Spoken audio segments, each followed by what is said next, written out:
Hello अस्सलाम वालेकुम। जैसे कि मोहरा का एपिसोड 42 का प्रोमो जो है वो लॉन्च हो चुका है। जैसे कि दिखाया जाता है कि यहाँ पर अलीज़े जो है वो तमाम इक़दामात जो है वो जानती है। वो सिकंदर हमदानी के बारे में तमाम मालूमात रखती है। सिकंदर को भी इस बात का शक हो चुका है कि वो अनुशे के मुतालिक भी सब कुछ जानती है। वो अपनी बीवी अरीशा से कहता है ये सब कुछ जानती है, इसीलिए मुझे ब्लैकमेल कर रही है। यहाँ पर वो कामवाली के साथ भी मिली हुई है, एक एक पल की रिपोर्ट ले रही है। यहाँ पर वो ब्रेसलेट जानबूझकर उस वक्त रखती है जब सिकंदर हमदानी नशे में धुत अपने कमरे में होता है। उसकी बीवी को पता भी नहीं चलता कि कब अलीज़े उसके कमरे में आके वो ब्रेसलेट रखकर चली गई और फिर चुपके से आकर अपने कमरे में सो जाती है।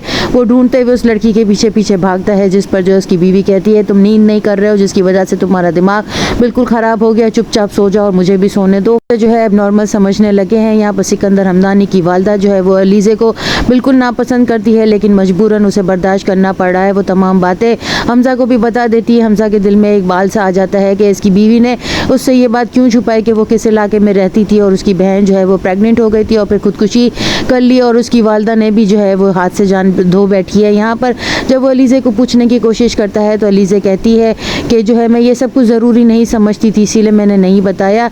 मर्द की मोहब्बत जो है वो एक बाल की तरह होती है। जब आपने मोहब्बत की और मुझे अपनी ज़िंदगी में अपनाया तो आपने मुझसे कहा था कि आप मेरे माजी से कोई बात भी जो है सुनना नहीं चाहते हैं और मैंने भी यही ज़रूरी समझा और आपको नहीं बताया, लेकिन अब आपके दिल में शक उठ रहे हैं। कहती है इस सूरत में भी आप मुझे छोड़ देंगे, नुकसान औरत का ही होता है, मर्द का तो कुछ नहीं बिगड़ता। यहाँ पर सिकंदर हमदानी का चेक जो है वो अलीज़े रिजेक्ट कर देती है, जिस पर वो जाकर अपने मैनेजर को कहता है कि ये मेरा चेक रिजेक्ट करने की जरूरत किसकी भी है, जिस पर वो अलीज़ा मैम का नाम लेता है। वो उसके पास जाकर कहता है तुम अच्छा नहीं कर रही हो, जिस पर वो कहती है जब तक मैं इस ऑफिस में हूँ मेरी मर्जी के बगैर कोई काम नहीं होगा, मेरी मर्जी होगी तो ही ये चेक तुम्हारा कैश होगा वरना नहीं होगा। यहाँ पर बीवी जो है अरीशा वो जो है किचन में जाकर गैस का पाइप निकाल देती है। उसकी सास जो है वो उससे कहती है तुम क्यों कर रही हो, तुम्हें मालूम भी है कोई भी आकर चूल्हा जलाएगा तो आग का भड़का भी हो सकता है और किसी की जान भी जा सकती है। जिस पर वो कहती है मैं यही तो चाहती हूँ जब अलीज़े रात को चाय बनाने के लिए या दूध गर्म करने के लिए आएगी तो गैस का सिलेंडर जो है वो फट जाएगा और इससे आग लग जाएगी और उसको जो है हमेशा हमेशा के लिए खात्मा हो जाएगा। इसकी सास बहुत खुश होती है। ये बात सुन जो है वो हमजा से नाराज़ हो जाती है, लेकिन हमजा उसे मनाने की